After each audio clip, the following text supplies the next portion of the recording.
to the shelter hotels, impact to the Neighbourhood Action Plan pilot project. And last year we had 4 public consultations, 3 that were in person. One was actually this very room, I believe. And I attended each and every one of them just to hear firsthand feedback from the community. We also had a virtual meeting as well, and they all meetings were attended. We heard that people were not happy with the action plans for reform. We heard from businesses, small businesses, saying that they needed financial support for all the graffiti and the broken windows that they were experiencing. And also, too, people wanted more regular cleaning of our lanes and alleyways and so forth. And I also met with our own team of the downtown action plan and gave some feedback myself. And looking at the report, it was quite comprehensive, and I have to say that they actually listened and pleased with that. There is a new leadership table in the reset, which encompasses many different city department heads. NLS, parks, transportation, and so forth, all of the city table in regards to the downtown action plan. So the downtown action plan reset, some of the things I want to outline in the next slide is that you'll see that the old action plan versus the new action plan. There's some similarities, yes. I have to say the old action plan, not all of these were honored in what I said. The parks maintenance was about 2 or 3 times per week. The hot spots was touch and go. But talking to staff, we actually have this new action plan, but what's different from this one is the Clean Streets team response. And the Clean Streets team response is actually a third-party organization paid for by the city to ensure that if there's any issues, that people will be able to get an immediate response from them. So again, if you look at the parks maintenance of the hotspots, 2 of the hotspots that are low right now is the Allen Gardens and Arnold Park, so they clean twice a day. All of the parks once a day. And we also purchased biohazard waste cleaning that actually has now been purchased as of last month. So it's to pick up any human excrement or feces. And we're actually not waiting until the reset for this to take place. We're actually using it now. I also want to note that the reset will take place as of April 1st, because that's when the new budget begins for 2025. And also to the budget for downtown action plan has been greatly increased. And that's by me pushing the city staff to make sure this service is well funded. I've also brought 311 into the conversation because, again, I want people to have one access point when it comes to downtown action plan. Should be calling, 1-800 number or this organization or this department. Call 311 and they will deal with it directly. We also have a new system at 311. It's a comprehensive system that actually captures all of those things, and the downtown action plan is good part of that reset. So please do that. I encourage you to do that. And again, I'm not the very close side of the downtown action plan because I really want this to work. I think people at Toronto Centre deserve clean streets. I mean, I don't want to see any heels in the street. I don't want to see any PCs or cars or all those other things. As we also know, this is a side note from me, is that we know what the Ford government has announced recently when it comes to safe consumption sites and harm reduction services. Even though for me, as chair of public health, I'm very vocal about those services. They're well needed, especially here in Toronto Centre.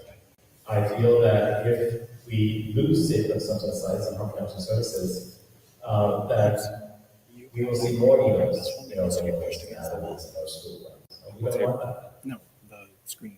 Some of you may know that, my issues of mental health. I spent 22 years working at the local hospital down the street.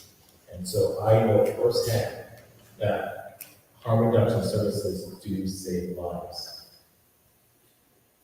And I've had meetings with my counterparts the same way. Just needs to be bigger The so you next can see it. item that I'll talk about is the new camping protocol. So as you know, when I first took office 2 years ago, we have the largest encampment in the city, in Allen Gardens. Encampments in Allen Gardens. And I worked with our staff from the very beginning. John's right in front of me. Honestly, Mary, can you unlock your phone? is hard work. We just assume that things happen. It's not our fingers and nothing's happening. But the frontline work are people on the ground doing the heavy lifting for us each and every day. And at every opportunity that we get, I just want to thank our frontline staff for the work that they do.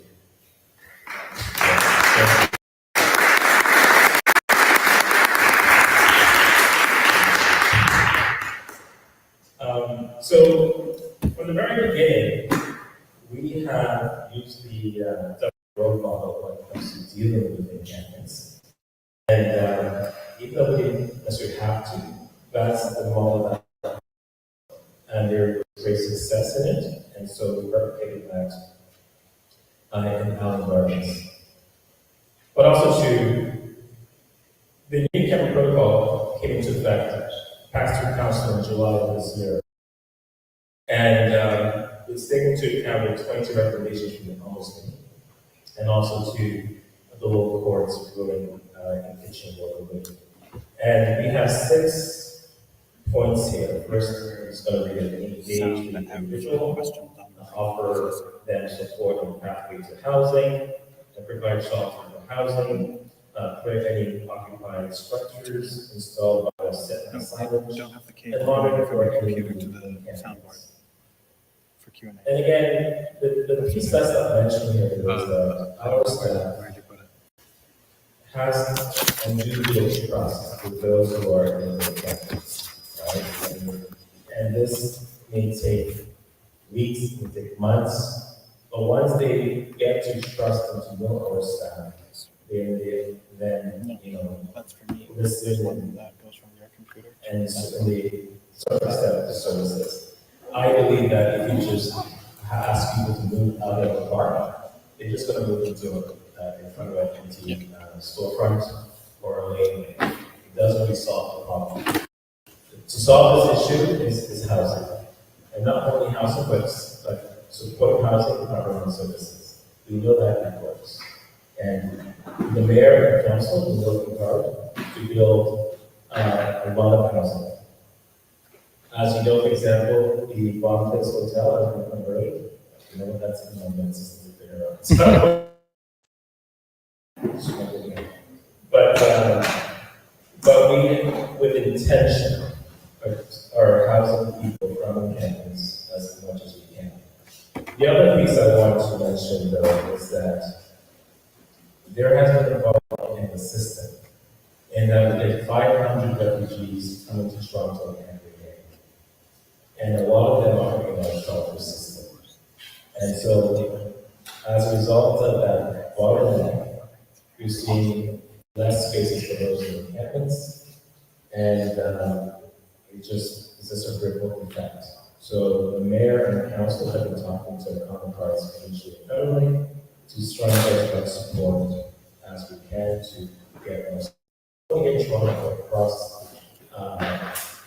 Ontario and beyond. And I'm sure, like you, I live in the ward. We see this one campus in Moscow, in Trinity Square, by the center of Moscow. So again, those are conversations we have all the time, and again, our staff is doing the best they can with what they have. The next item is developments. So we have about 70 developments in the ward, which is quite significant. Developers. When there's an application. Also, city planning staff is always good. And those who come to my office, they are also considered as lobbyists. So I'm very transparent as to who I meet with and what we discuss. So as a counselor, I cannot direct or planning staff as to what to recommend.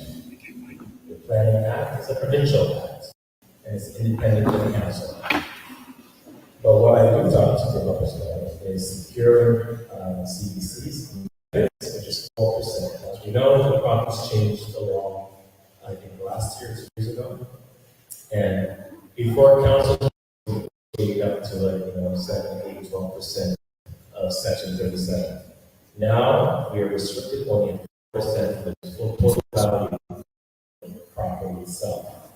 So what I talk to the developers about is what we do is for. So often we talk about childcare in the building, we talk about securing space, for example, and putting money price to those parks.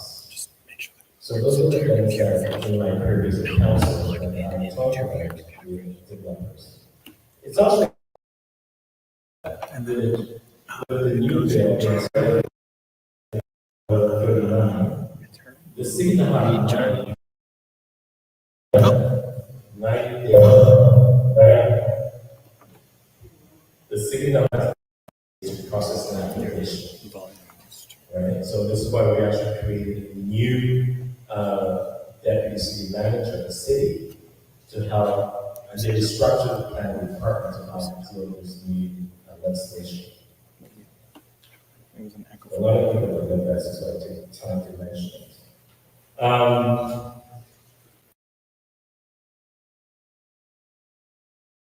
Person is possible to consult with about what happens in the area.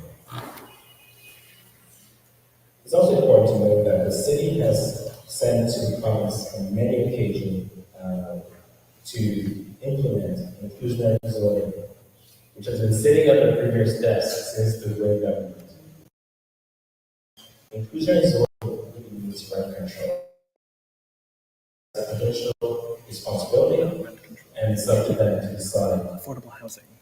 Sorry, affordable housing. So it's up to the province to do that. The next slide talks about rent. So there's a lot of rented properties in Toronto Centre. And there's a lot of innovations in this world, more than I care to talk about.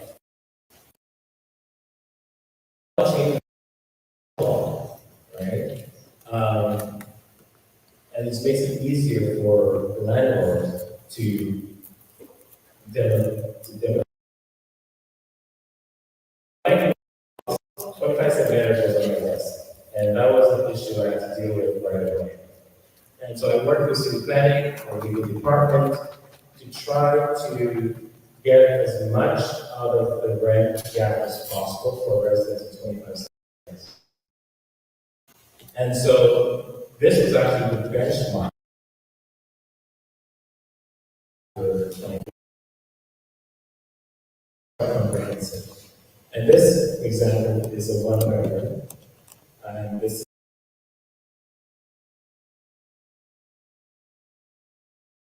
4,700.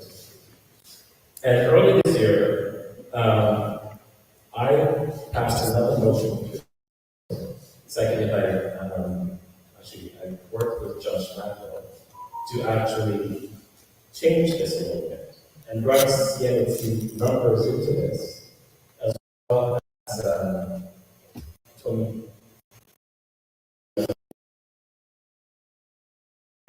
And so it was able to a significant more than previously,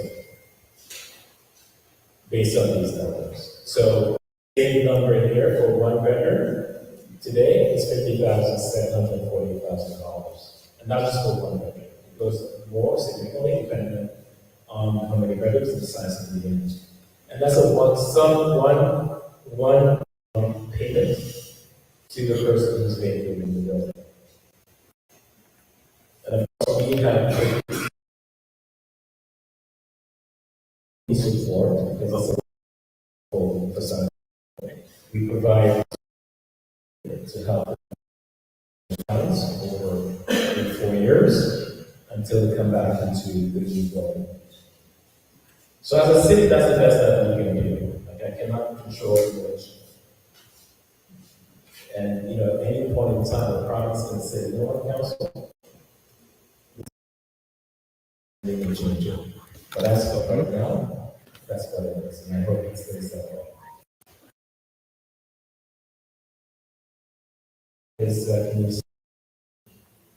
We do have a use at 50 starting on July 2nd, I believe. He wasn't able to join us today, but he was at the last meeting. Sergeant Henry is with us. Thank you, Henry, for being here. One of the things we started was the community outreach response and engagement team, which we called CORE. The police chief called me, and he said, we can offer some help here in the downtown core, in the area. And it's really a nurse from public health, a practitioner nurse from public health, and Toronto Police going proactively out into the area, the needy area, and see if they can help people who are in crisis. Rather than being reactive, they are actually being proactive. And Canada Fair, we actually offer free office space at their mall, beside their agendas, to TPA, Toronto Public Health, and Toronto. The program is hopefully a big one, and I hope we have a way. We've also doubled the funding for community crisis response in downtown core, really to help those who are in crisis, mental health crisis. And I've worked with Gerstein when I was a counselor at the hospital. I've actually visited this site many times when I was at St. Mike's, just to see the services that they provide. Also,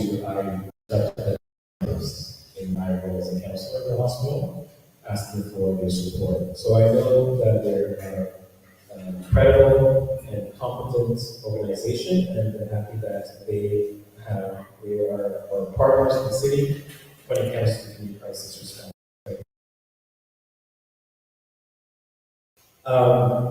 One of the conversations that ongoing conversations we're having as recently as yesterday with the mayor. Villa, he oversees managers and talking about the health hub. Again, the positive announcement the province made recently was actually the health. They make health hubs already in the state.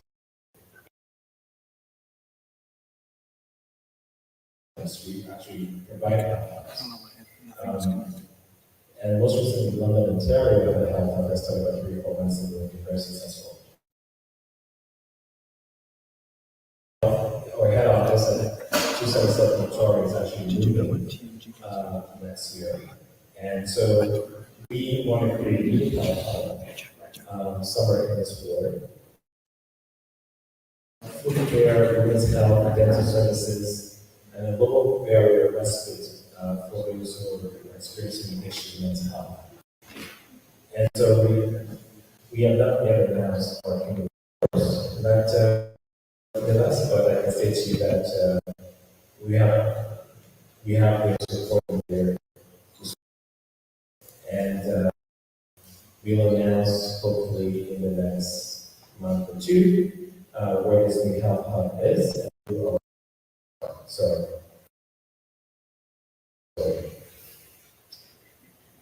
the next slide.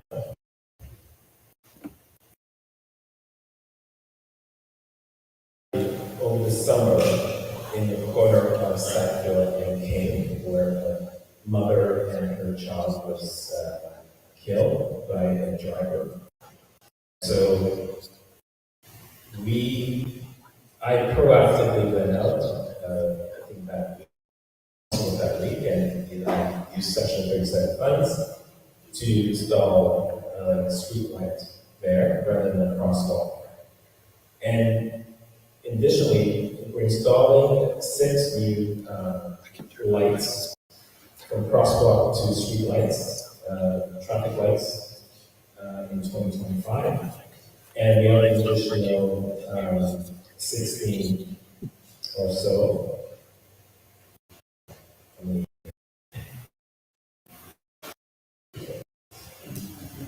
16.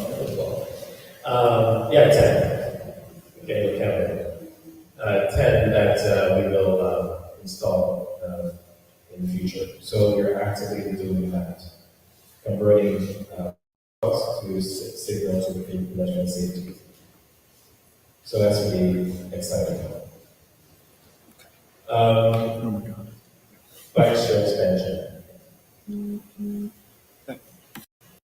Probably have noticed we have a lot more bike share in the downtown core across the city. When I first got elected, I was actually sitting on the Toronto Department Authority who actually managed bike share. And we aggressively started to build more bike share stations across the city. The initiative was just in downtown core, and so we expanded that out. And we have a partnership with Tangerine. Turn the camera very slowly. Until you understand. So in 2023, we had 75 new stations and 26 in 2024, we had 3 new stations and 69 dogs. And Okay, no, back. in total, we do have 95 stations and 2,000. That's too much now. So that's really amazing. That's why I said Fair. Thank you. That we continues to grow, continues to grow the network.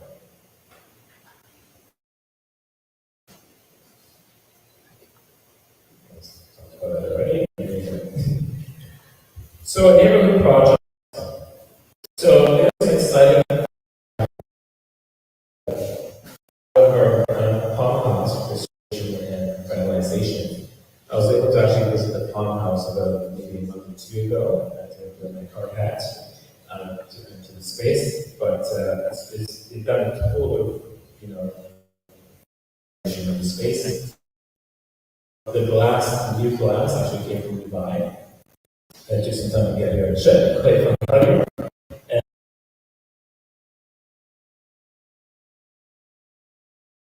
just by the end of the year, the people in the Palm House, may want to have some wineries there and some other things as well. So it's really an amazing space. And if it does open, I encourage you to go and take a look at it. Put it, lean it against the We also have Alec Bar's master plan by growing with the city. We do have it here. Let's look at this. So this is the master plan. If you want to take a look at it, there it's here.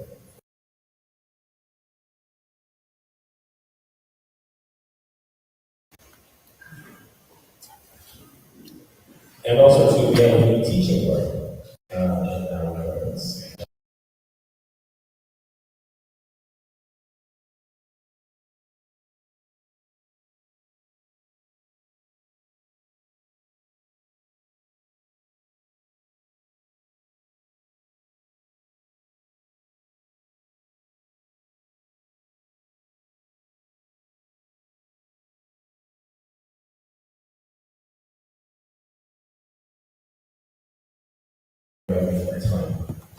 Like I mentioned, one place hotel conversion to formal and support housing that's being run by Basin Hall. Phase 1 has been completed in March 2024. They're occupied. Phase 2 will be completed in the first quarter with 188 units that supported affordable housing units. So total units are 280 units in the Bonfils Hotel, which I think is extraordinary. We also have a community engagement team at the Sugar. Mike is accompanied for this team, and all sales and markets are part of that. We have regular patrols, independent estimates to seek an area, shear to Sherwood, Whittier, and Callahan areas. And and if you call the numbers here, the 647 327 or you can email them. We also advocate for CLC, Community Liaison Committee, and so again, Mark Visit Street House, part of that conversation, and the community as well. 233 Carlton, the Women's Resource Center and drop-in, that will be completed in the first quarter, and that is from, and again, we created a CLC at my request. And the CLC will actually be able to view the space, have a tour of the space in early spring of 2025.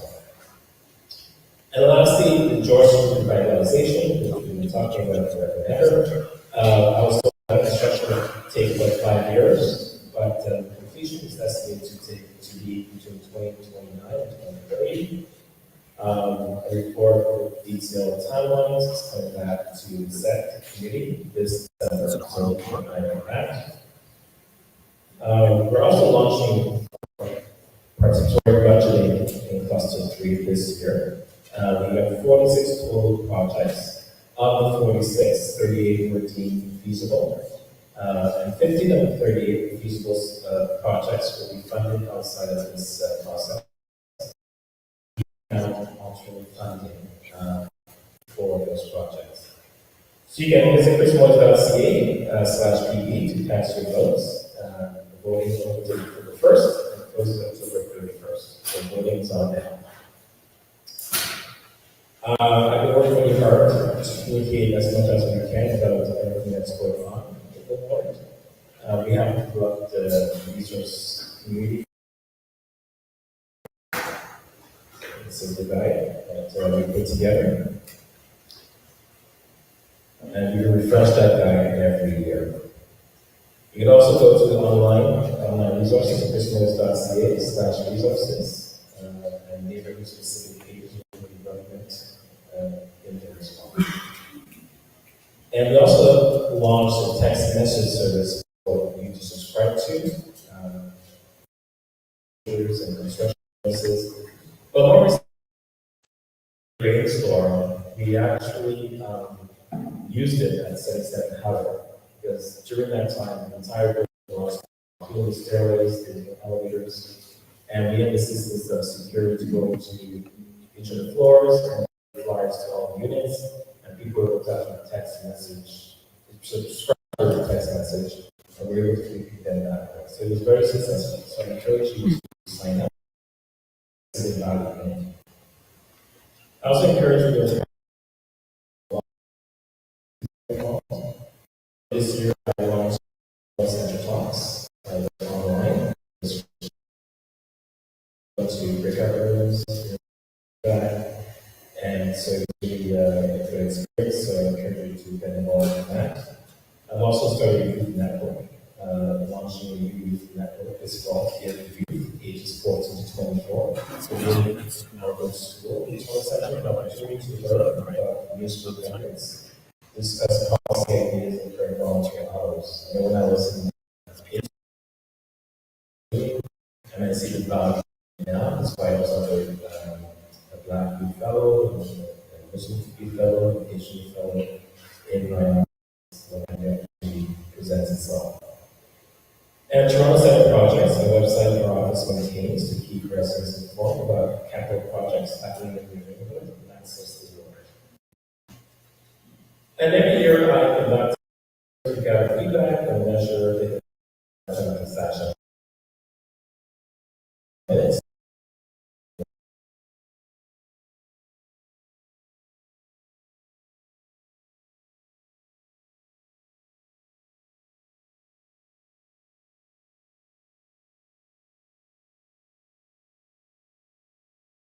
From 6 to 9 p.m. And it is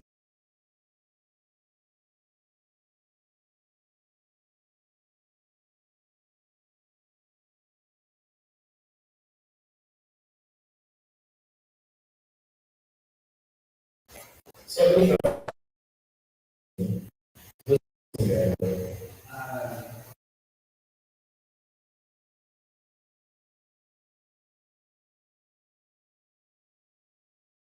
cards above the head to indicate speak.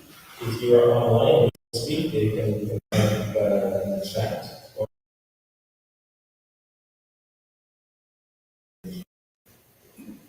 We will take 2 speakers in person and then online. Again, I want to thank those that are online. Thank you for joining us today. We tried a hybrid meeting this time around. It's been very successful so far in our first 2 meetings, and we're happy that you are here with us today on my third session. Slide for that. Slide.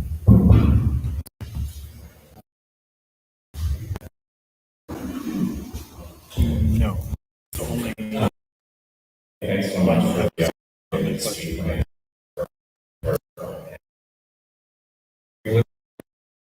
There's certainly not each of this forum that we there's an services across the city.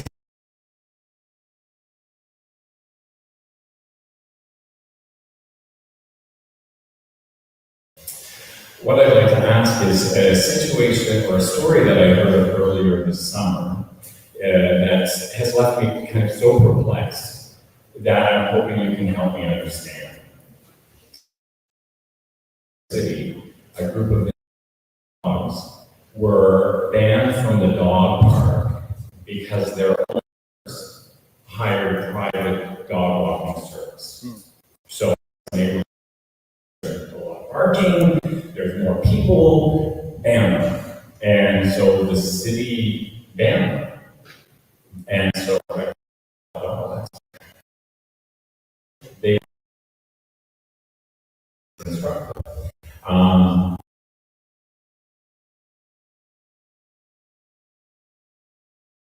the dogs and walkers did not leave animal or human feces throughout the park. They did not leave needle and glass paraphernalia throughout the park or in the neighborhood. They did not verbally or physically assault the neighbors. They were simply there using the dog park during the daytime. And then, speaking for ourselves, I know for the last 5 years we begged for support from the city, from the police, from the province, from the federal government, so that we could safely access the 2 parks we live close to.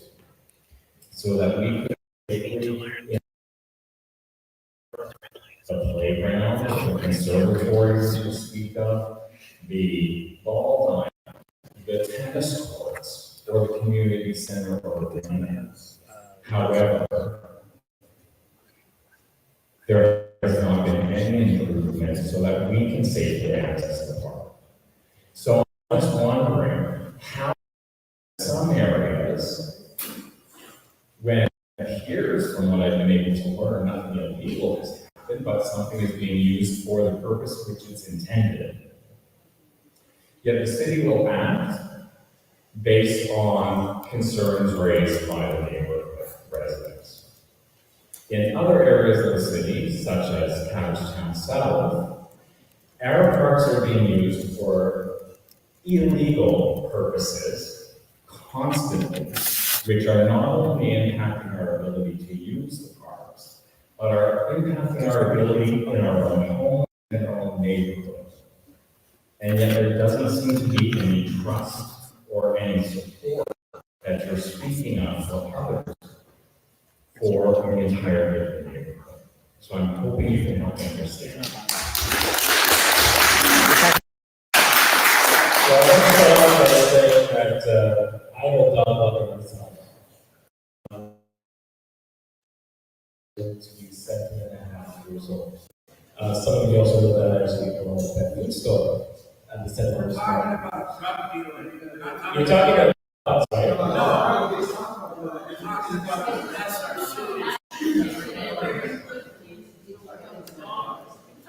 Okay, I thought you were talking about dogs. My apologies. Listen.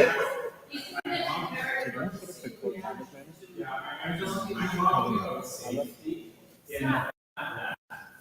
in one area of the city.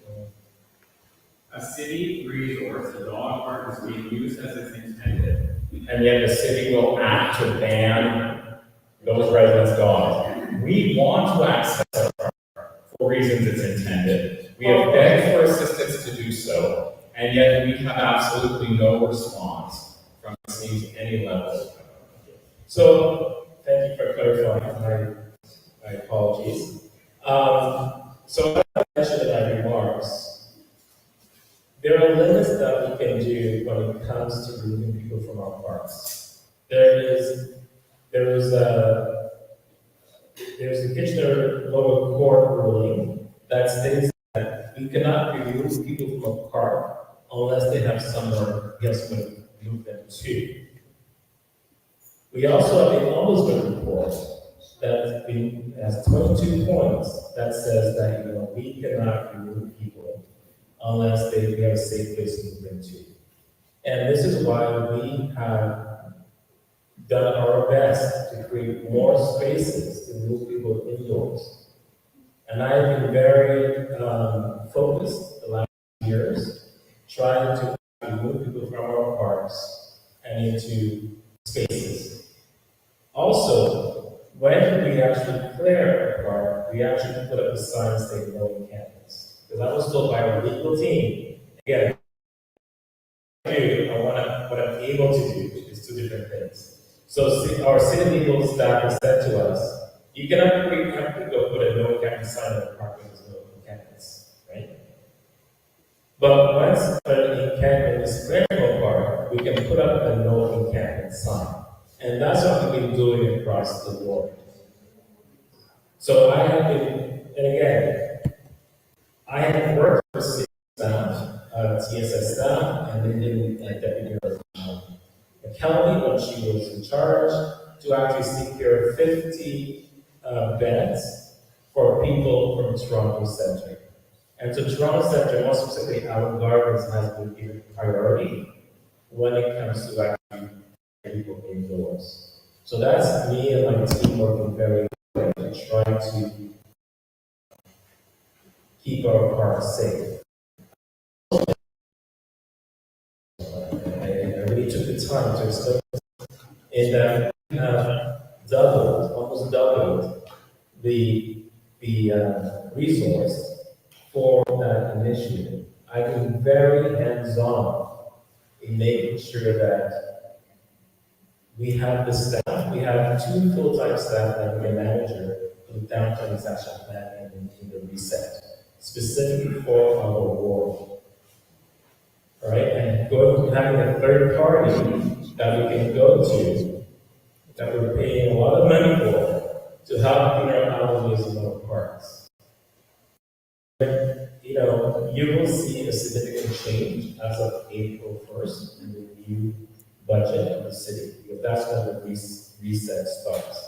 I agree that we have historically about 62% of social services here in Toronto Centre. And I've said to my colleagues, and to the mayor, that we need to have to spread those services across the city. It's not fair that all these services are in one location in the city. It's not fair to the residents who live here. It's not fair to the people that need the support.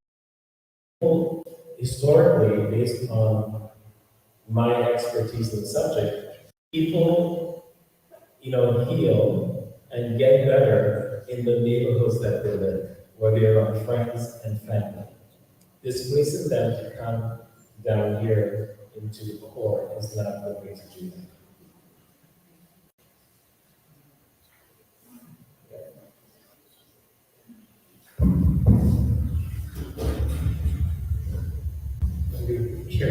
Okay. My name is Doug Dan from 321 Sherburne. So let's go back to Allen Gardens.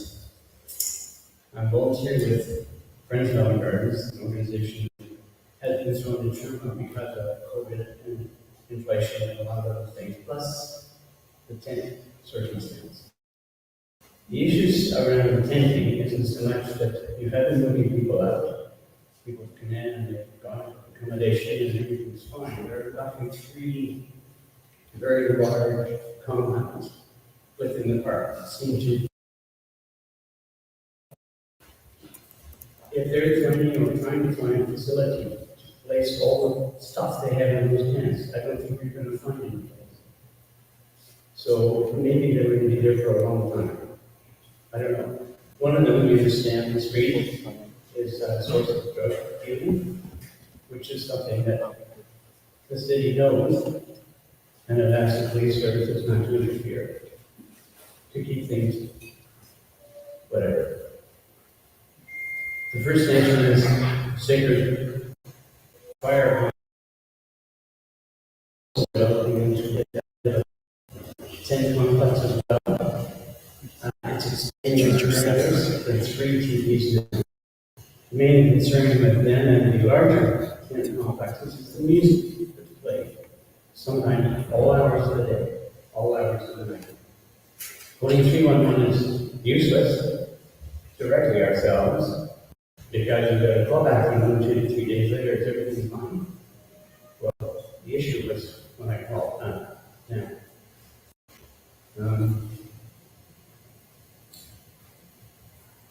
The music is played. I've been talking to some of the luggage people who are the security people in the area at the park. Their position is that, well, the music can play until 10:30 at night. People in Toronto are, I mean, the whole complex of that park has changed drastically from whatever it was before. So we'll have music and ranking on the microphones from the tents when they broadcast.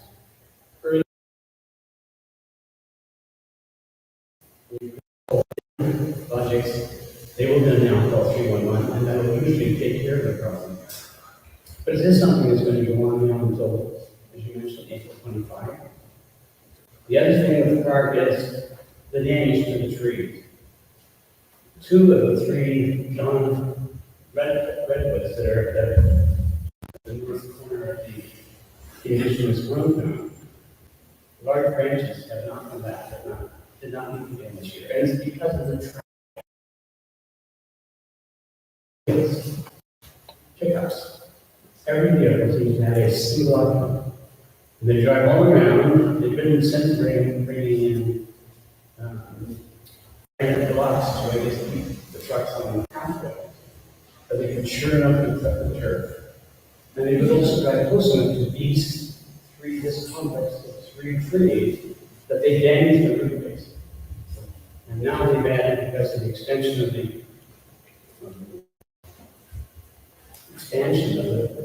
indigenous complex, large bay through Neighbourhood granite blocks very close to the trunks, which is only going to be doing the same problem that the vehicles did. So, and the final thing, the Town Garden says you've been building an administration building and a washroom facility for over 3 acres. And it's still not open. And I'm not sure whether it's going to be open, or really you're concerned it's going to be used, or you're going to wait until you clean up the park or something. What people are being advised, maybe they're volunteering in the conservatory, that people need to use the washroom, we're recommending, or we have suggested that we recommend that they go to the hurricanes that Jarvis and Gerard Grass and use their washroom. I mean, it just doesn't make any sense. I grant you it not. Thanks for thank you. So I've been told that I have a lot of city staff here and I should call on them rather than answering the question myself. So I'm good. We have Parks here and we have John's here from as well. You guys want to touch on any of these questions? That's how we're going to go. I found the washrooms in the park as well because I've actually used it. Go ahead, John. Hey everybody, my name is John Francisco. I'm the manager of the Canada office. I know we met this time last year. There's been a lot of changes, more particularly now in Gordon's. Around around this time last year, actually in August last year, we had 104 structures at that location. And since then, we've changed our approach in terms of tackling the issue of encampments and demonstrating the use of housing and shelter. There's 98 clients from the park and sheltered 433 people.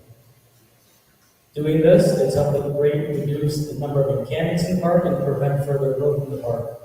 Since then, we've seen a gradual decrease. Today, we currently have 18 encampments in the park. There are 4 structures attached to the city. And we do have the most resources compared to any other park in the city located out in Gardens. I know a lot of folks here have seen the corporate security team. There's two vehicles in the park right now. There's the community safety teams. These are folks you see in high-vis vests.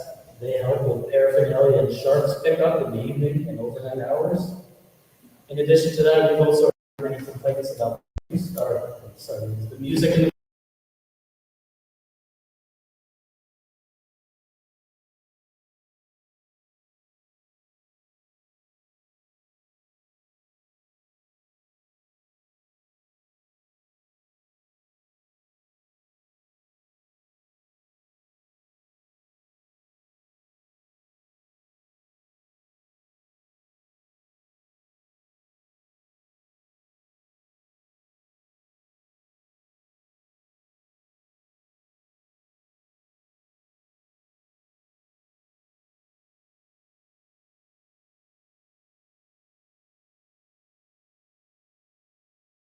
That's not my specialty. When it comes to encampments, we are doing our best to address all the complaints attached to it and making sure we're doing everything to reduce this location and hopefully to zero. In comparison, but I would say, as Councilor Moyes, this location is the only location in the city that has seen a reduction of encampments. And regarding anybody new to the park, these folks are not new or have not been seen at Allen Gardens, and are folks new to the park. My team is there every day, making sure they're educating folks that we are not allowing encampments in the park. And clients soon become aware that we'll be offering them shelter space before asking them to leave. We do see maybe from time to time, we go up to 20 encampments over the course of the weekend. By the Friday, we typically have it back down to at least 14 and sometimes even more. Last winter, weather was not on our side. It did prevent folks from walking indoors because of the mild weather. In addition to that, there have been changes in our shelter system, so we haven't seen far less shelter availability in the city. And because of that, it's greatly reduced our ability of operations citywide. Regardless, we do prioritize this location, as the councilor says, with whatever shelter space we have available, to balance out Allen Gardens and to help reduce other locations like Clarence Square, W Square, W Square, Moss Park, St. James Park, and on. Among every other park in the city, I can guarantee that Allen Gardens is our main priority, and we're looking to reduce this again to zero before we move our resources.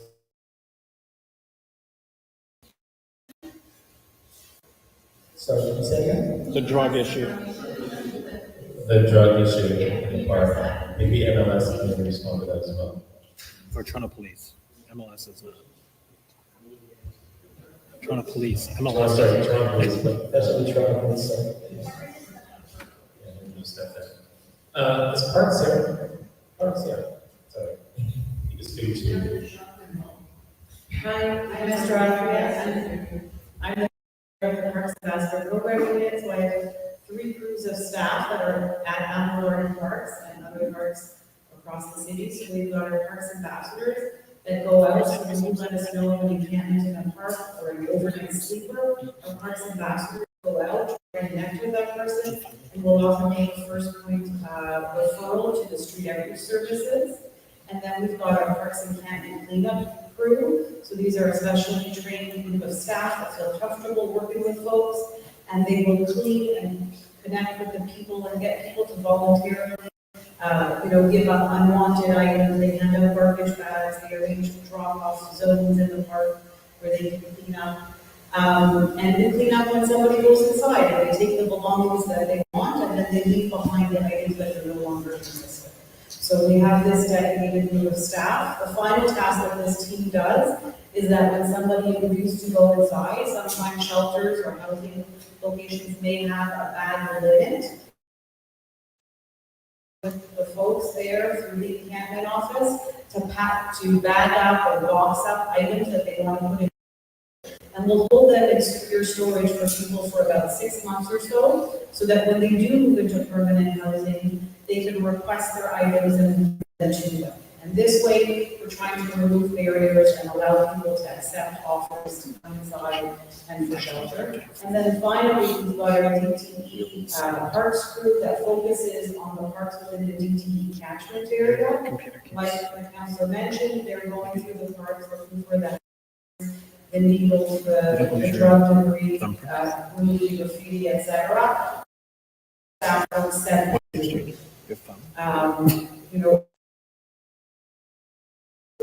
for most of the season, as we go down to, the fall and the earlier, darker days, then we cut back to 2 crews, but we have solid coverage, and so our team works hand in hand with the encampment office, and we try to respond our best, and we complement the services that the local parks team provides. So at Allen Gardens, it's unique, and it's the team under the manager of horticulture greenhouses that actually takes care of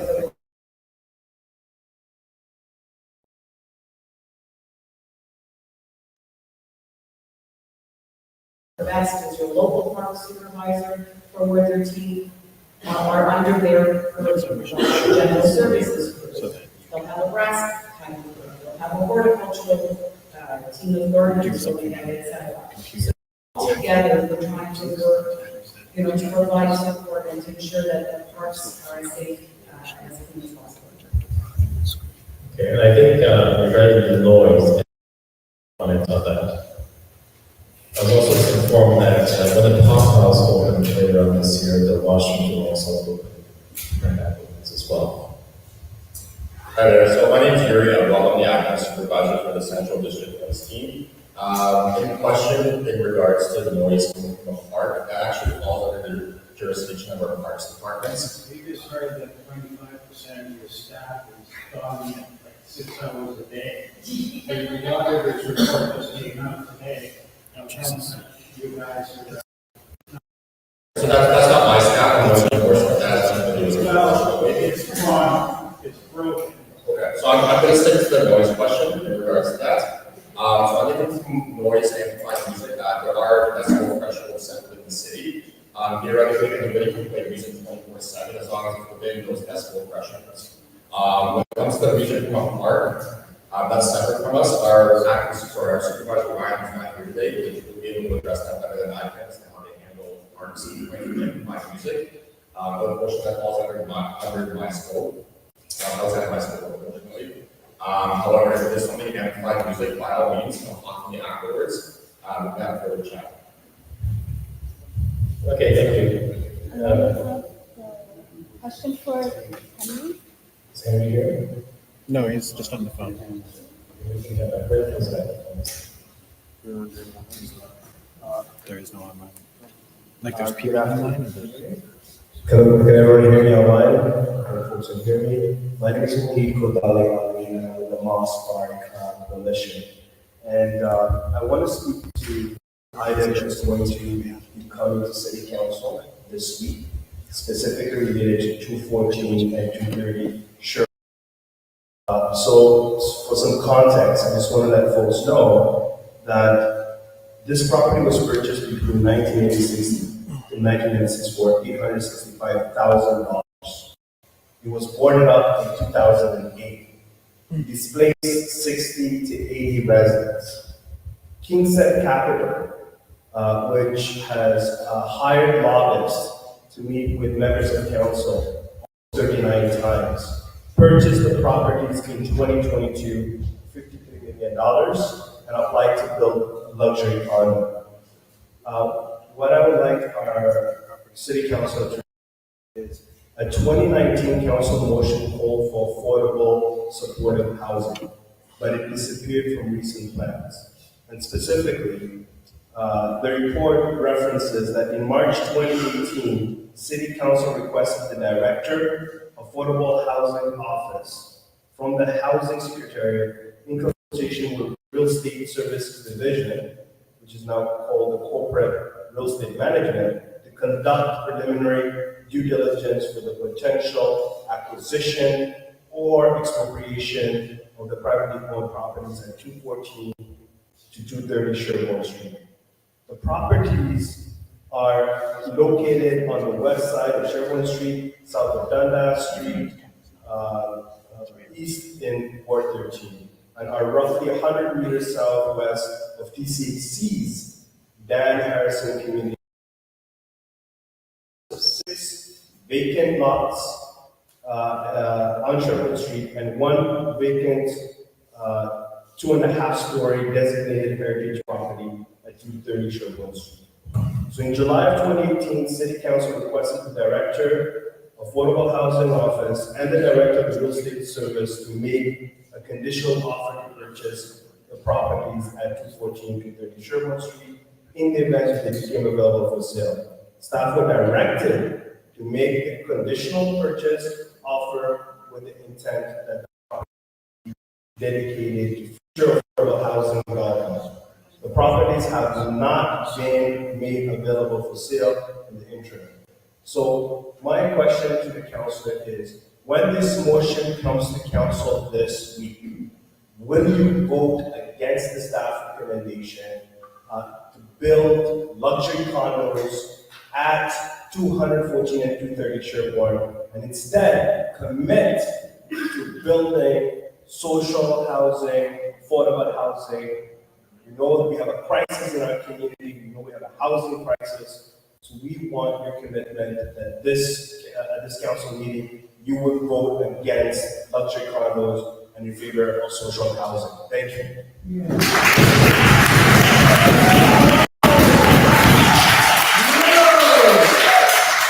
Thank you for the question. So I want to start by saying that I lived in this community for the last 30 years. I know a lot of people who live here. I also like I'm an honest person, and I speak the truth. There's no benefit into bullshit, right? Why? That property at 214 and 230 Sherbourne Street belongs to Kingston. The city did compete to try to purchase the property and lost the bid.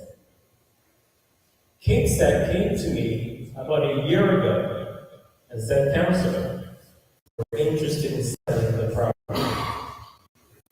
I engaged our real estate team to go and negotiate with Kingston to purchase the site. Kingston wanted X amount for it. The city said, "We're not in the business to make developers more rich than they are already. We are responsible for the public purse. I cannot just give your money away. I'm a taxpayer. I've been working since I was 16 years old. I've owned a property in this city since I was 22. I've paid my dues. And so has everyone here, for sure." So, yes, you're right. But again, we have to be responsible for the public purse. So and you were at committee last week. You heard what our lawyers said. And if for those of you who haven't seen it, I encourage you to go and watch on YouTube. And it was said more than once by our lawyers and by Crown that based on the way the zoning is for that property, the city cannot purchase it. In order for them to have the ability to continue to negotiate with consent, they have to rezone it. And that is a people playing field. They can go back and negotiate to purchase the site. Staff, again, I mentioned this earlier in my comments. Planning staff, city council, or city council do not. The Planning Act is a provincial act.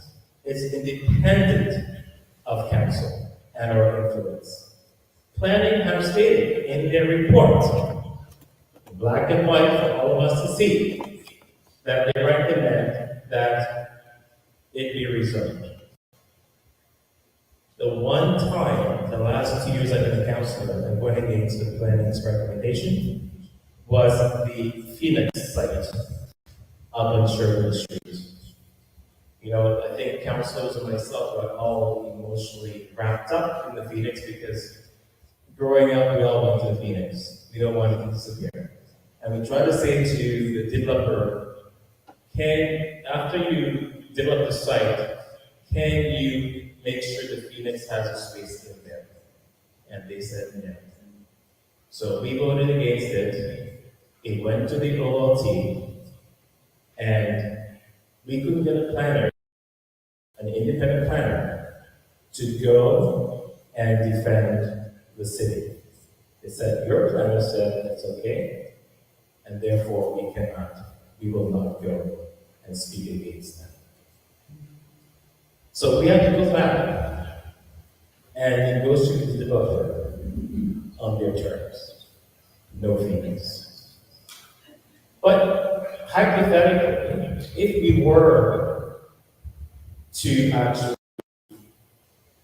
get a final planner to take the case, our own city planner would then have to go on the stand and defend his recommendation, not my position. That's how the system works. So as it is now, city planner said to us, committee, we recommend that you rezone that site. And Prem and all lawyers said, if it's rezoned at the value that it is meant to be, then we can continue to negotiate with consent. So that's the facts. It's in black and white. Read the report. Watch the council meeting. Well, if you want, it can go two ways. It can go two ways. It can go two ways. I can vote against it, it goes to the OLT, and we will lose. Or, and then the OLT, we have to pay someone to go to the LT. We have to pay King Set when we lose. It's a lose-lose. Why don't you fight the corrupt provincial system? Why don't you go over to the province and fight for them? Why is the onus on me? I am not the NPP. I'm not a provincial government. This is a municipal government. You ask me to go and break the rules to get what you want, which means to break the law, and I'll be in jail. And that's okay, right? Well, that's what you do. That is not what I said. Well, that's what you imply. No, that's not right either. You don't like the rules. We don't like the rules. Why can't we work together? I don't make the rules. You want listening. But say, why don't we work together to change the rules? Because they're not helping us and they're not helping you. They're not helping none of us, no.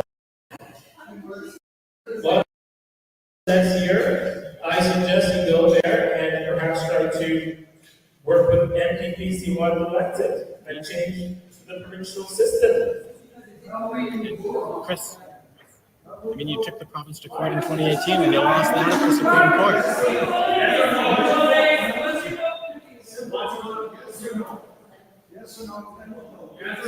I gave you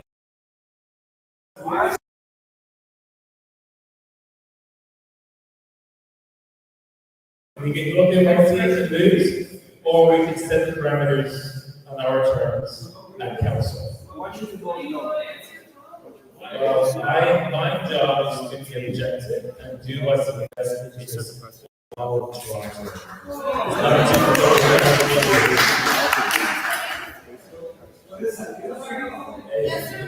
Next question.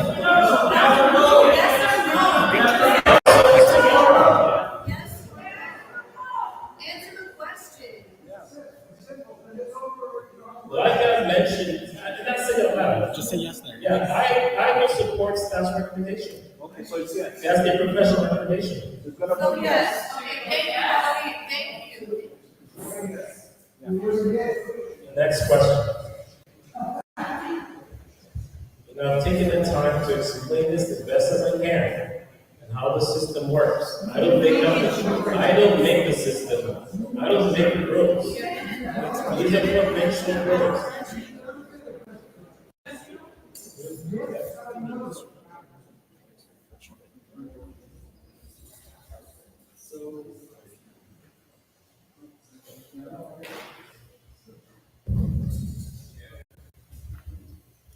Thanks for Mr. Town Halls.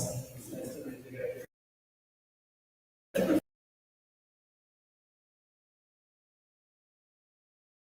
Individuals because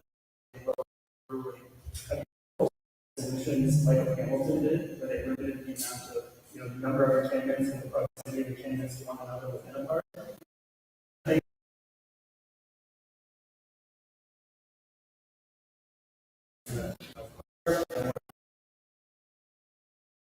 We can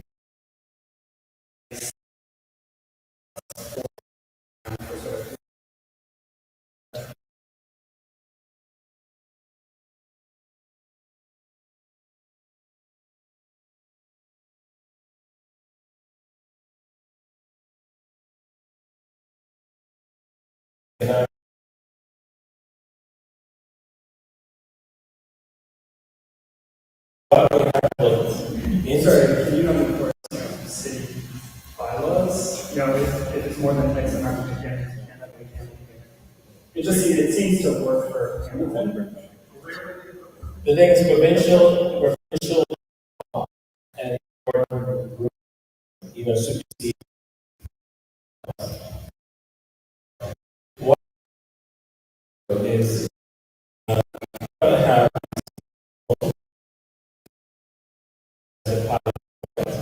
and some agree to actually pilot the awards across the city outside metropolitan centers for them. Okay. And city.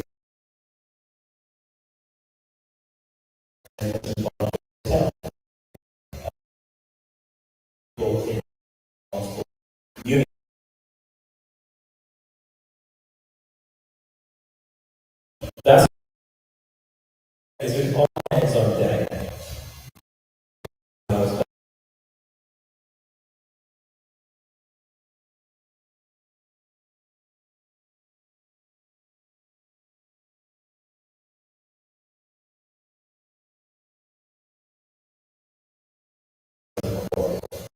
It's again, it's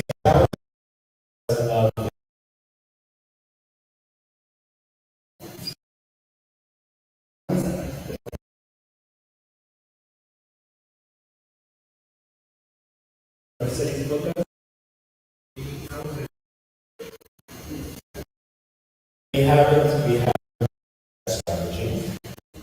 So it's actually actual question.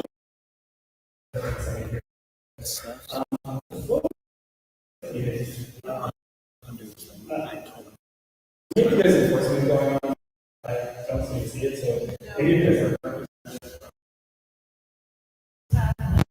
somebody, like you could just go by any park in the neighborhood and walk around and see drug gates kind of go.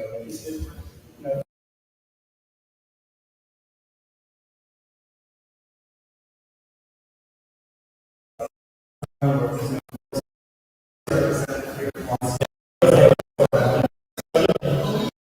Sergeant Davis here, he can come up and speak to this. But I want to say though that I work very closely with Toronto Police. There's been a lot of in the Every 3 weeks.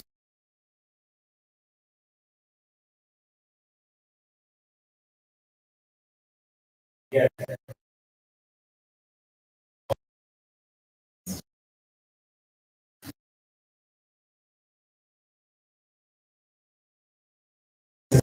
Meeting, and I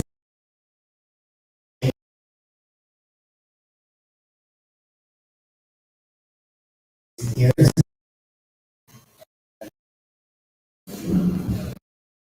is it coming?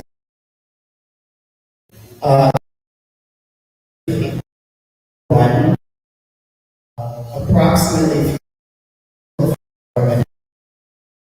services in Canada said, let's go ahead, said that the federal crown will not prosecute charges.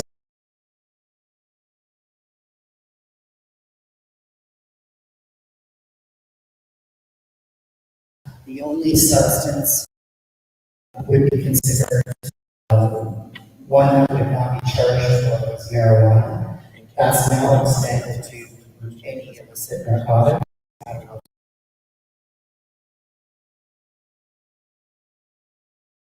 Going forward, for all intents and purposes, from that point forward,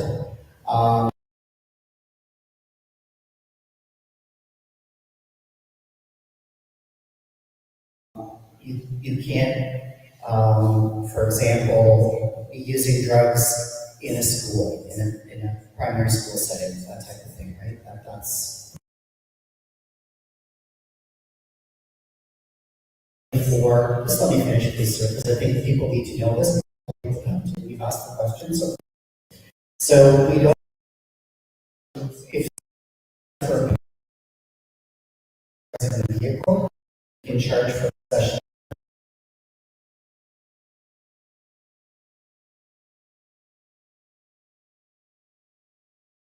Perfectly permissible. Now, I say that was a memo that was sent to all police in Canada. That has now been followed up by an actual change in the statute, federal statute that regulates drugs, the Controlled Drugs and Substances Act.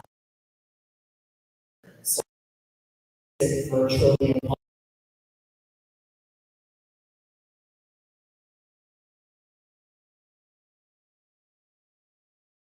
I get from a lot on drugs, because you see someone going and somebody drugs like that, necessarily mean trafficking in narcotic. There are very, very specific regulations around the charges of narcotic, and why are very high. Evidence that's required in order to be able to arrest and charge for trafficking in a substance is very high. It takes a lot of police man hours.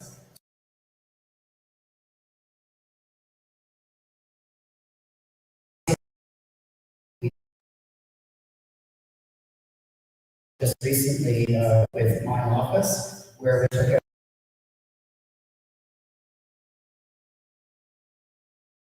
expensive, it takes a lot of effort.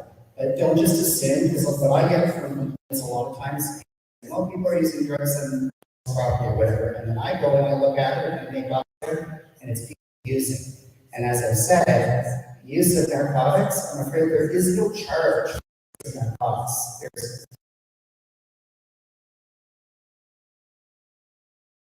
There's further.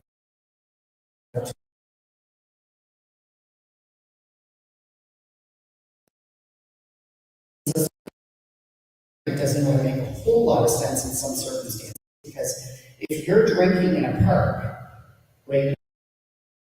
Drinking in a park.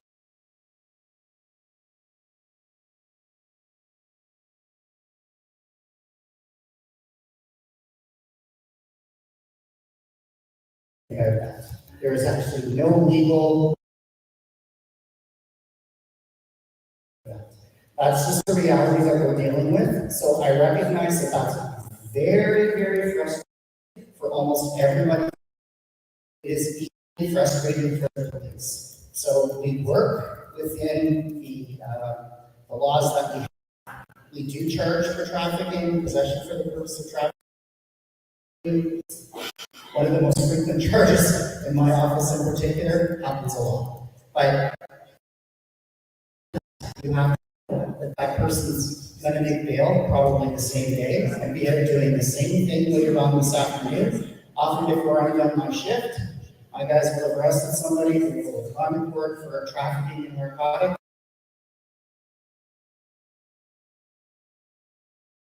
It's a lucrative market right now. Somebody else is going to come in and take their place the next day if they're in jail. So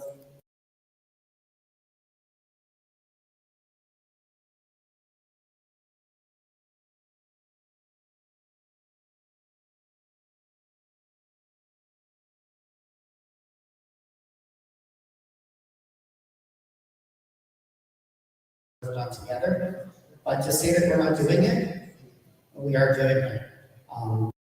So everybody knows possession, somebody using this, frankly, that's completely legal.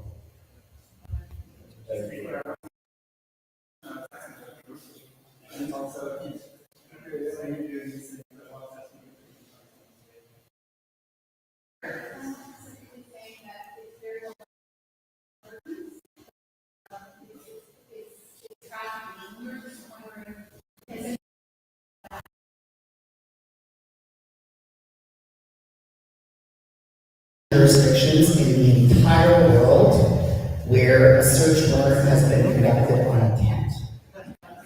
And I'm going to tell you that multiple times, including in alley yards, because it's considered to be that individual's home, and we set the precedent.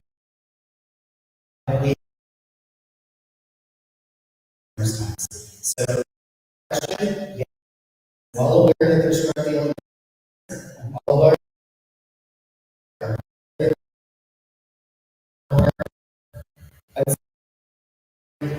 On the dozen other intersections like off the top of my head. I'm well aware of it. There are limits to the amount of time working on trafficking.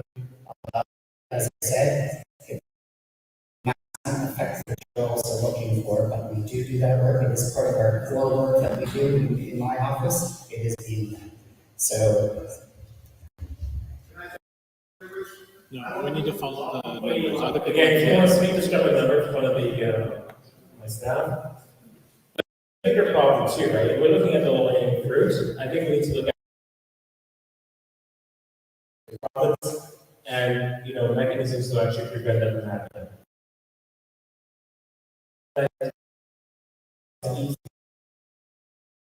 Individual user themselves, because they're the ones that are most vulnerable among us, right? And we need to do that.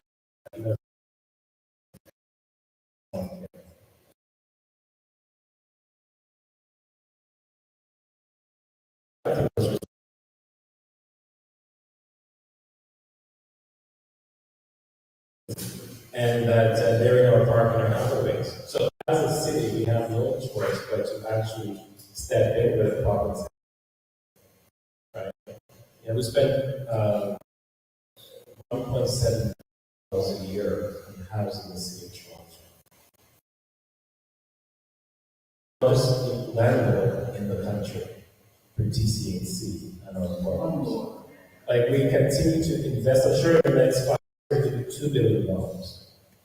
So we really are doing the best we can as a municipal government, but we cannot do it all alone.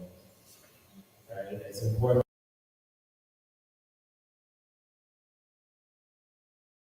So much. We have people online that needs to hear you, so that's why we give you a mic. Stand up. Sorry, over here. What number are you? Okay, we're fine. Go ahead.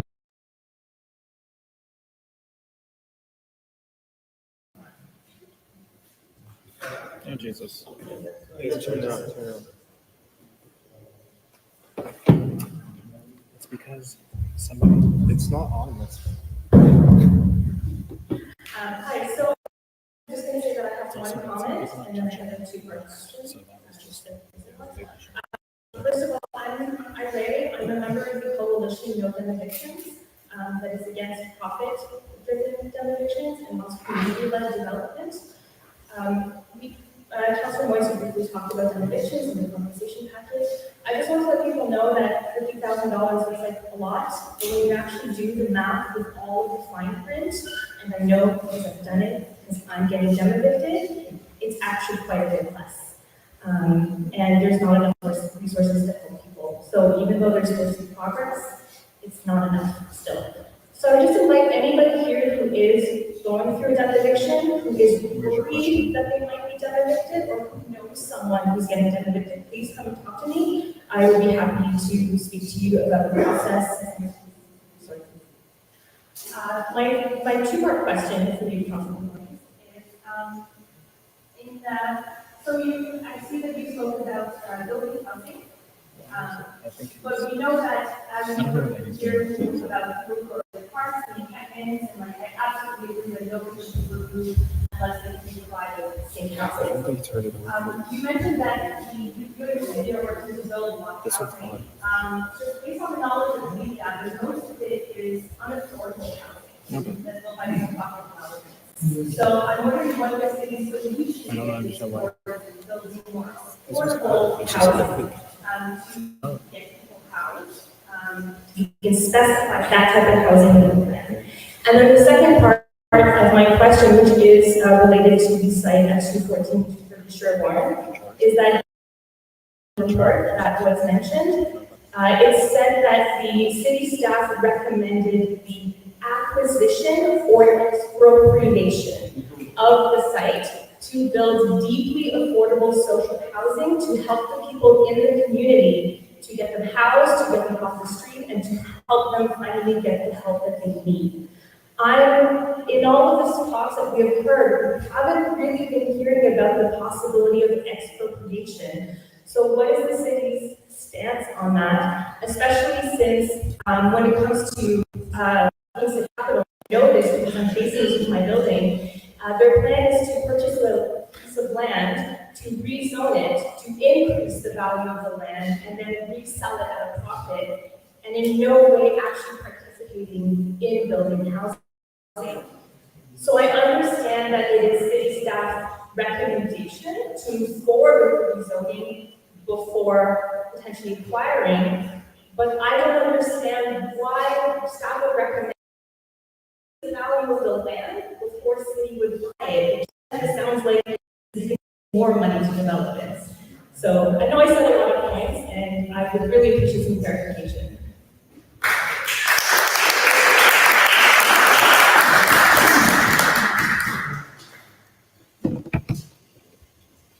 I'll start with the last question and then to the first question.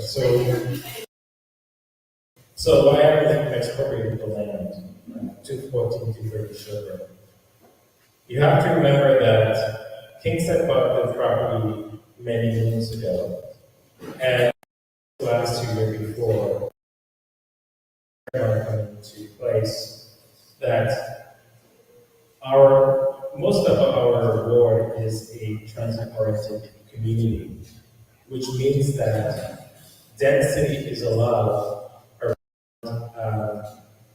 around the Ontario line. For example, there's currently a stop at Sherbrooke and Queen. So, based on the province's law, their density is allowed. And that's why Kings are back and saying they want the province's set to that. That's what is expected. So, based on the value, the current value of the land, the cost has gone. So it's not just to expropriate the land and say, no, we're going to take it from you. It's not that simple.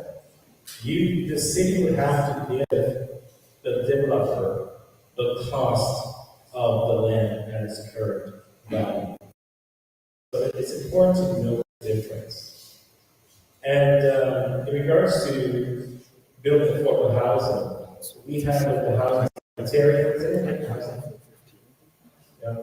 We have the housing secretary who is going out and is working with our partners to build affordable housing throughout the city. I know that the mayor that's a priority for her, and we're working diligently to create tens of thousands of more housing, affordable housing. RGI, people always ask about RGI, I'm surprised no one asks about RGI right now. RGI is, it's the province, the feds who actually subsidize rent income. The city cannot afford that. You know, if you have to calculate it, it's $8,000 a year per household when it comes to RGI. Money in housing rather than putting in individuals' pockets for, to bring down the rent. I also know that in some instances, because 4% CBC benefits, I've been working with developers as to how that money should be spent. And just recently, for example, the last year and a half, I've been working with Fitzrovia at 260 King Street East to actually get more value from the city. So we just actually negotiated 60 affordable units for a 99-year term. It took us a year and a half to negotiate this in the city. And so that's one of the things that I continue to do when it comes to providing more affordable housing across the city.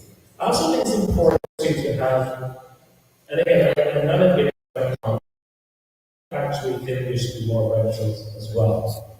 I meet with the TMB president as recently as this morning, and met with the president of Georgetown College and other community leaders. And they said to me, listen, we cannot get our nurses and our professors and our staff to come and work in our facility because there's no housing down here in Toronto Center. So they go elsewhere. And they don't want to buy our compound. They rather just rent. And this is why I support more affordable, more rental units in our area. So again, I need to take the holistic approach when I talk about these things and deal with these things. I know some people are very tunnel vision, but for me, I try to see the bigger picture and be all encompassing. Another question?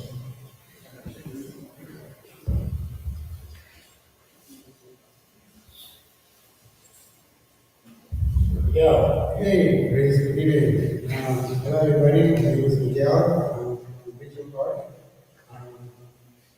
Questions, comments.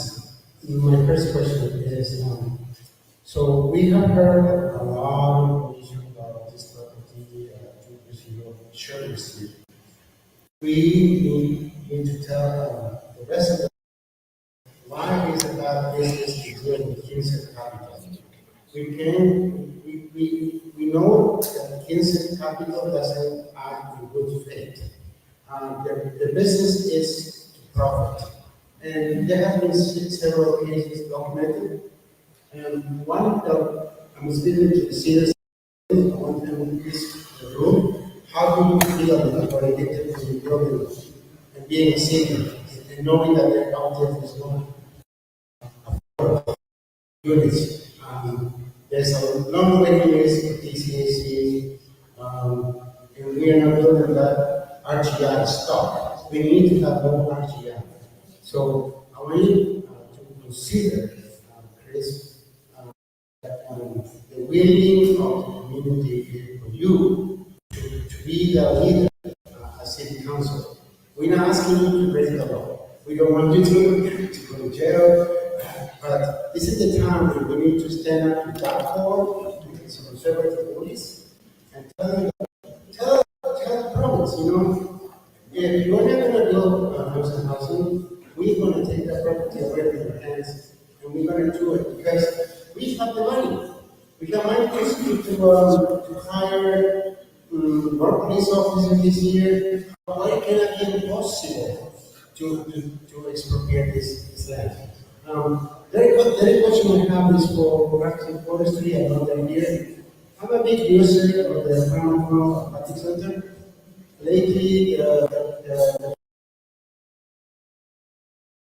regulations but we are addressing the staff shortage and also the hot pool is always closed down or there is no staff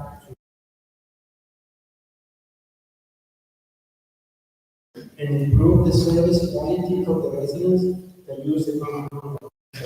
Thank you.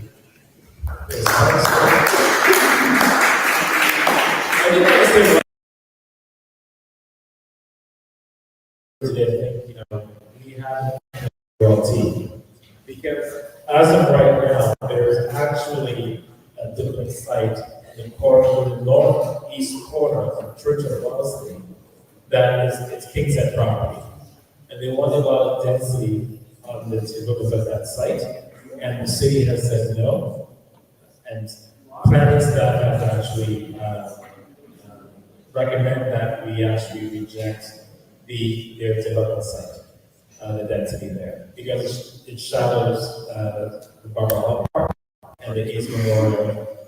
And so staff recommended that not be approved, and I supported staff's recommendation to take it to their own team. So I don't want people to think that, we don't take people to the own team, because we do. And again, I rely heavily on my job, on the experts in the room. There's a lot of experts in the room today, and I don't know everything. I cannot be expected to know everything, and this is why I depend on their expert advice. If there's someone who can, you have an arm? Very good. You have a mic? Stand up.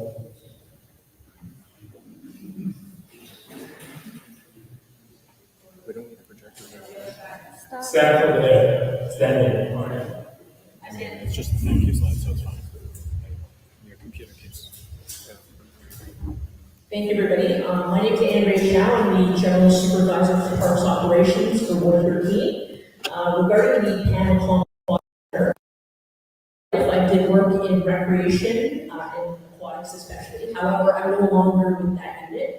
We can take back your inquiry about the issues at that location, and I can have one of our recreation colleagues answer that question for you pertaining to the specifics around renovations and things like that. Currently, in speaking with my colleague Capital, there are no planned renovations at that location. Anything that is happening there would be repairs and general maintenance of that facility. From my past experience there, I do know that it is a highly utilized facility, a lot of attendees, a lot of programs, well loved by the community for sure, and it is a very unique facility. So there have been some challenges, I do know, from the original construction, dating back to, again, my past role. However, currently in the last 10 months or so, I'm not aware of its current condition. So whoever had that question, if you'd like to reach out to me, I can make sure that we connect after the session and we can discuss further. Thank you. Hello, I'm Michael Rosenberg. I was trying to get statistics about the causes of homelessness and why people are homeless.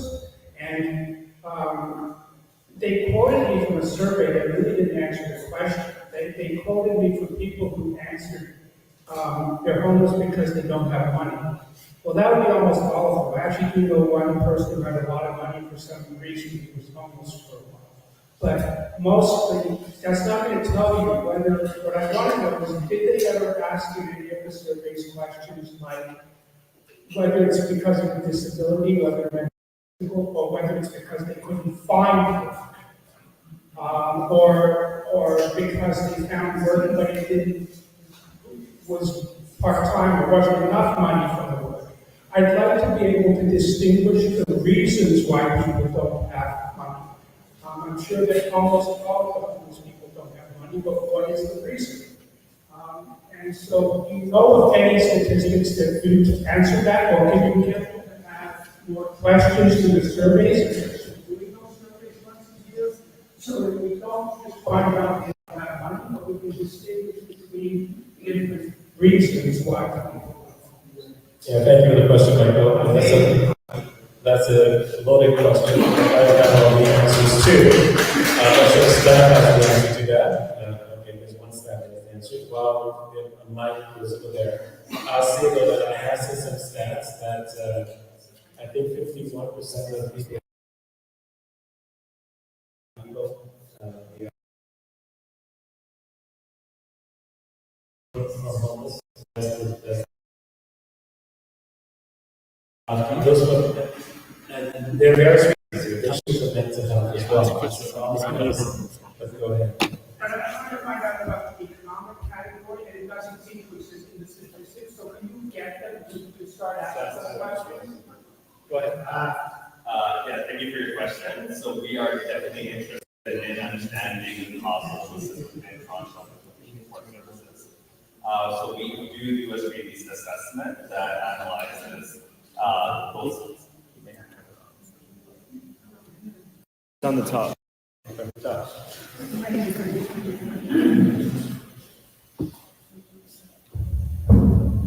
right, thanks.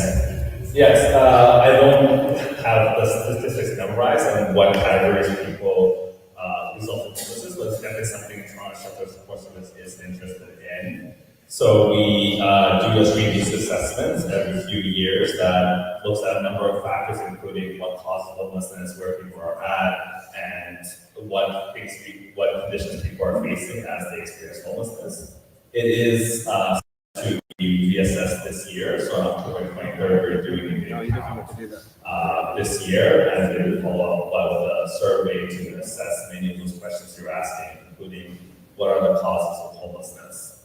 So once we do that assessment and get data for everyone, we would be looking to analyze that data to report back to the city council and work towards solutions based on that information. I think it is a very complex issue, and there are many, many factors beyond just financial, and you're absolutely correct to highlight that. We hope to learn more based on our upcoming street assessment, but I encourage you all to go online, look at our previous 2021 street assessment that highlights what we've done in previous service. I don't know if you've changed those surveys recently, but in the past, they didn't tell you what the reason for people passing on.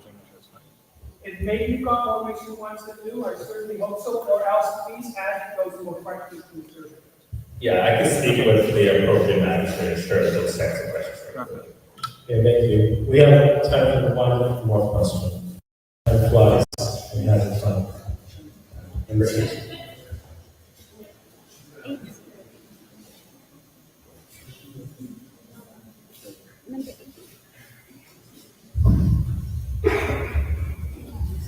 We'll still be here after this.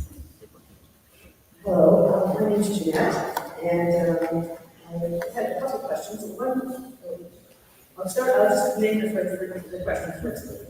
My first question is, you had said that there are 2 ways that you could handle the issues about 240.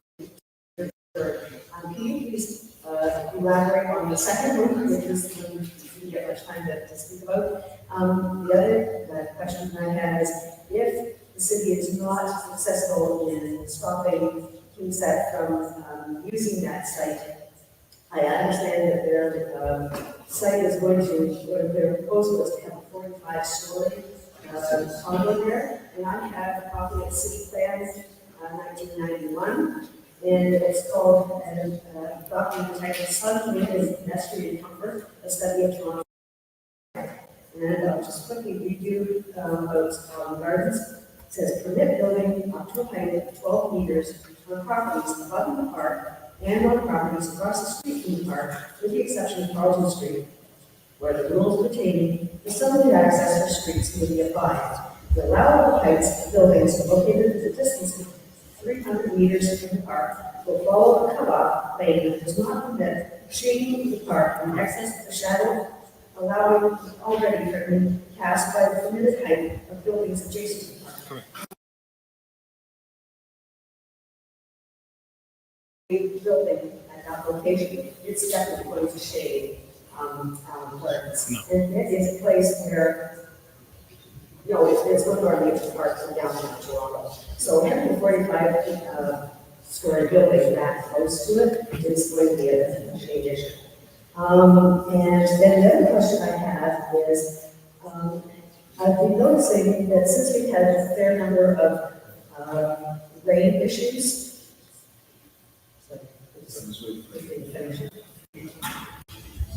So, and then the third part is about the rain issues. We've been having a lot of rain storms that have been pretty heavy rainstorms. And I'm noticing that there's a lot of storm drains that are clogged. And I'm wondering if maybe there could be a general advertising campaign by the city of Toronto, just to ask people to, the residents to just go out and clear their storm drains, because a lot of them are clogged. In fact, the ones up the street here are clogged because of the construction people on the street have put the filter cloth. Even I contacted 311 about it a couple months ago. So yes, if you could just talk to us about that section off to 242 to 230. I appreciate it. Thanks.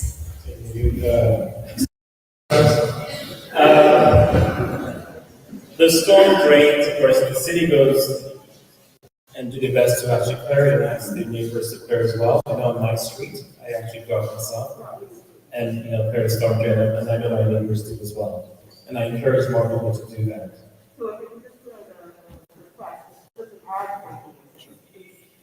I agree, we need to do, I'll take it back to staff. Maybe they could comment on the storm drain and what initiatives we're taking to do that.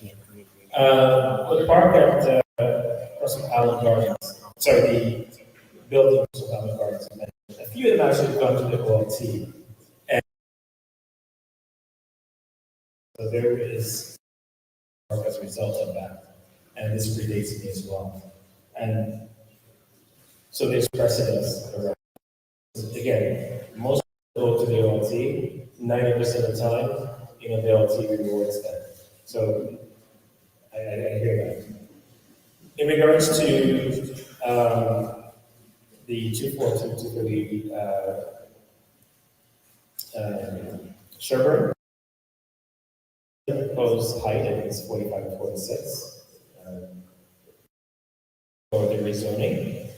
But as I mentioned before, because of the transit-oriented area so close to Queen and Sherburne, Bill 39, I believe, states that you could have density in those areas. So this is a provincial law. Provincial law supersedes municipal bylaws. And so that's one of the reasons why they were able to ask for a rezoning based on the current laws in the books. And as I mentioned, that our home planner has said, have supported the recommendation, right? And so it's incumbent upon me advice of the professionals in the room. And I was told, and they said this at committee, if you listen to the tape, if it's rezoned, then CREM, our real estate branch of the city,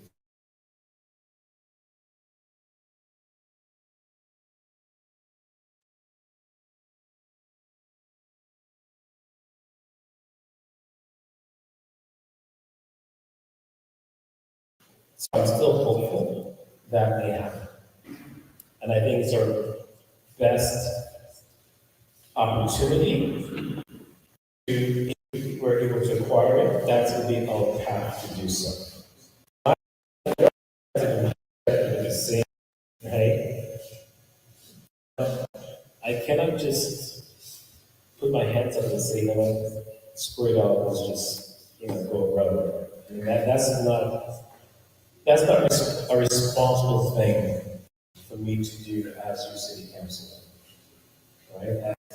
As easy as it may be, just to do it, just to say, maybe there'll be less chatter and less abuse in my social media, but it's not the city I'm a part of, and that's what we don't govern.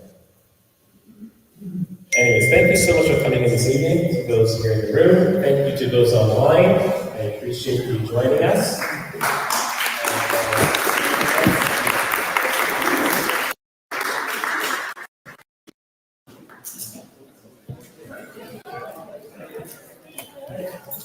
Are you going to